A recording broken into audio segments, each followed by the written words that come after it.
Hello everyone. Let us get started with C++ certification training.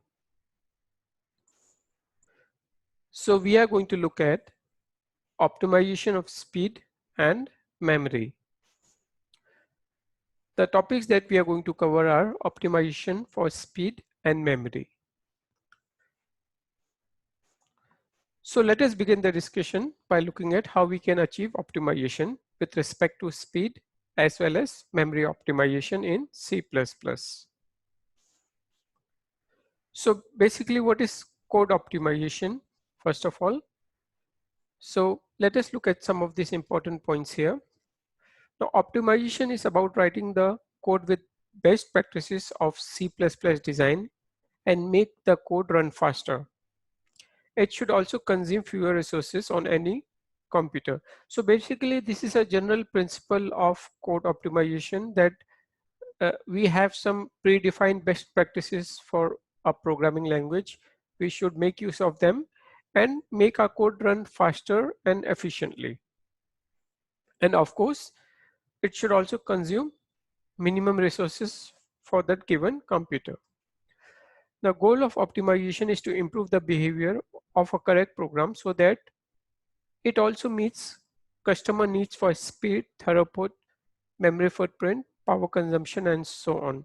So basically, the idea of building programs, complex applications is that eventually it should meet the required expectation in terms of speed, in terms of throughput, in terms of occupying less memory, and in terms of consuming less power, meaning that the faster it will run, the sooner it can do its task, and the consumption of power, the memory footprint, and all of these things are going to be less. Then optimization is very much an experimental science, calling for scientific mindset to a degree than some other coding tasks. So basically, optimization also requires some kind of a experimental science where you try out things by hit and trial and find out which is the most optimal way of running your program. So for example, if you run a piece of code on a certain operating system or on a certain architecture, you might have to try different combinations of parameter to make sure which works best for you. So it is an experimental science also, and it requires a greater degree of a scientific uh, mindset or scientific thinking as compared to other programming skills. So what are some of the factors we might or we should take into account while working on optimization of speed? So some of them are, we make use of better compiler, we make use of better algorithm, better libraries, we try to reduce memory allocation, we use better data structures, increase concurrency, and reduce some computations. So let us look at each of these points one by one in greater details. So first of all, we have to make use of better compiler. Now, each programming language advances over a period of time, and with the advance of language, it comes out with a better compiler over a period of time, right? So different compilers have different way to generate code for C++ statements. They will produce different executable from the same source code. So there can be multiple versions of compilers. I mean, if you will go and Google, you can see there can be different versions of compiler provided by different vendors, and they can generate a different executable altogether. So you might have to find out the most optimal compiler for the speed optimization. Then make use of compiler that conforms with C++11 standards. So C++11 had come out with a lot of good and advanced features. So make sure that you are using a compiler which conforms to the C++11 standards. Then optimization can be achieved by moving code out of loop, removing some function calls, and remove some variables altogether. So basically, if there is a piece of code which is inside loop, and if it is doing intensive computation, you might want to move that code out of the loop, right? Because loop is called very often, or it is called in a repetitive manner. Then it might be not necessary to make a function call always. If it's a small line of code, it might be a good idea to write inline statements, or maybe remove some variables like global value variables altogether, which might help to improve the speed or optimize the speed. So these are some factors you should take into account while looking at speed optimization. Then allow function inlining can have a significant impact on a C++ program. Meaning that, I mean, not that always you want to write a function, or you can write an inline function. Inline function is a function in which you have the code written so that there is no call made to the function each and every time, right? So making use of inline function can sometimes help in speed optimization as well. Then the documentation that comes with C++ compiler contains an extensive description of optimization flags and pragmas are available. So basically, when you are making use of a certain compiler, make sure that you refer to the documentation in details so that you can make the best use of optimization parameters and features that are available with that particular compiler you are trying to use. So now let us look at second point, use better algorithms. Now we should implement better algorithms in our code so that the code runs efficiently with the omega 1 time complexity. So this is a most optimal case where you have omega 1 time complexity. So for example, choice of the right algorithm can improve the performance of a program considerably, right? The biggest benefit comes from using optimal algorithm. So there can be number of ways where you can do sorting of maybe numbers in an array, for example, or maybe elements in a vector. For example, you can do sorting. So instead of writing your own algorithms, it might be a good idea to use some algorithm from STL, and those algorithms have been tried and tested over a period of time. So choice of a good algorithm can also help you increase the speed of your computation, right? Then next point is use better libraries. C++ has rich set of inbuilt libraries. The standard C++ template and runtime libraries that come with C++ compiler must be used instead of reinventing the wheel. So we know that in the world of software engineering or software programming, we should avoid reinventing the wheel and try to use as much as uh, code that is available already or libraries that are available. So one should make use of these inbuilt libraries rather than implementing the code for the functionality given. So for example, there can be a function to perform swiping, sorting, finding max, min, all those functionalities are provided in the inbuilt libraries. So it's a good idea to make use of them rather than rewriting the code for this implementations. Then next point is we should reduce memory allocation. Now, memory allocation is a very expensive operation, right? Especially when you're trying to write into heap. We'll talk about it in details in some time. But when you're trying to write in heap, it can be an expensive operation, which can involve extensive computation internally, right? So call to memory manager is measured at thousands of instructions executed, which is when we are trying to read and write from the heap in C++. So you should try to minimize writing or performing a lot of memory allocation, deallocation as much as possible. Now, next is use of better data structures.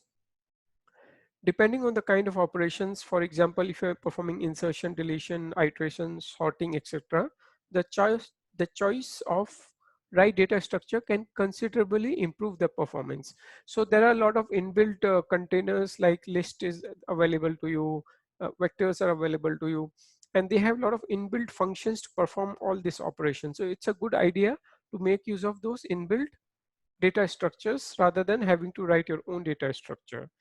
Don't rewrite the implementation of data structure. Instead, use from the existing libraries that come with C++. Then next point is to increase concurrency. Optimize the computing power of multiple CPUs in the machine. So nowadays we have machines with multiple CPUs, right? So try to write your programming in the best possible way, and maybe to of course implement some kind of a threading capabilities to make use of multiple CPUs that are available. The code should be divided into several parts among the processors of the CPU so that the task is done quickly, right? So you should try to make the optimal use of the CPUs that are available to the machine that you are using. Then reduce computation. Now most programs have one main event processing loop or one or more function that processes character. Identify and optimize these loops is always fruitful. So there can be some intensive computation that are happening, and if it is possible to avoid them, or if it is possible to not put them in a maybe loop, it helps you reduce computation, and it will help you optimize the speed of the program that you're trying to write. So these are some of the best practices you should keep into mind, or you should keep into account when you are working to optimize the speed of the programs that you're trying to write. Then next is memory optimization. So what is memory optimization? Now, in order to understand memory optimization, we should understand the concept of stack and heap in the programming, uh, in CPP programming. So how does stack come into picture? Each running program or process has its own stack allocated to it. The stack is synonymous with memory allocated to an executing program and consists of local variables, address for executing functions, and other process information. So each process or a thread that is running has its own stack, and all the variables that are in that particular um, thread or process that is running, all that information pertaining to that particular thread is stored in a stack, right? For example, the address of the local variable, the address of executing function, and other information. That is a stack. Now, what is a heap? Heap is the memory location which comes into picture when memory is allocated dynamically. The heap is shared memory location which is accessible to all running threads. Now you can have multiple threads running in your program, and heap is that part of the memory where you dynamically allocate memory to some maybe objects or some other uh, parameters which you are using in your program. So that is where the heap comes into picture. Now it is easier and faster to access the memory location from stack as it follows last in first out. Now if you are following last in first out principle, it is very easy to access the memory location in case of a stack, right? But whereas if heap comes into picture, heap memory access is slower as it requires complex algorithm to fetch data from the heap. So stack is very simple, last in first out. But when heap comes into picture, or when you have allocated the memory dynamically, there are a lot of complex algorithm running in the background to store the information or data in heap and retrieve it. So you should try to avoid allocation of memory in the heap if you want to perform, or if you want to achieve memory optimization. Now stack, when a thread is running in CPP, it creates a stack to store arrays, variables, etc. Right? Now once the thread terminates, the array and variable go out of scope and are removed from the stack memory. So stack memory is very simple. A thread is running, it will have that stack memory created, and once the thread comes to an, everything is removed from the stack memory. Whereas in the case of heap, when memory is allocated using maybe new or malloc, etc., it will remain in the heap until it is not removed from the heap.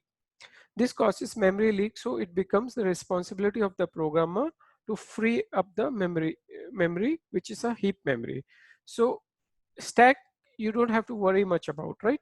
Whereas in the case of heap, a programmer has to explicitly release the memory, otherwise it can cause memory leaks as well, which is one of the biggest challenges faced by the C++ programmers. Now access to stack is always faster than heap, and we have already seen why in the previous slide. And memory management is easier in case of stack, as program is not responsible to explicitly free up the memory. This we have discussed in the previous slides already. So some important guidelines with respect to memory optimization is that minimize the use of global variables as it stays alive even after a particular piece of code which is using that global variable has come to end maybe. If your program uses pointers to allocate memory, make sure to free up the memory in the destructor. This is a good principle or guideline you should always follow, that you allocate a memory, deallocate the memory in the destructor, because destructors are always, or rather called just before that that particular pointer is going out of scope. Then memory leaks are difficult to fix. Therefore, avoid dynamic allocation of memory as much as possible. This I have already explained in the earlier slides in details. Then buffered IO is better and faster compared to unbuffered IO. So perform buffered IO as much as possible. Then also avoid recursions. Recursions can take up a lot of memory to perform. So you should avoid recursions. Then IO input output bound optimization, the sequential access and random access. So, uh, so, so basically when you're trying to perform IO operations, if you want to do optimization, then the sequential access and random access methods are used to reduce the time which is required to retrieve the information. So to summarize our discussion at the end of this session, you should be able to understand what is basically optimization, or rather learn about optimization of speed and learn about memory optimization principles and guidelines. So in summary, we have looked at what is optimization of speed and what is memory optimization in C++. That's all for this discussion. Thank you so much for your time.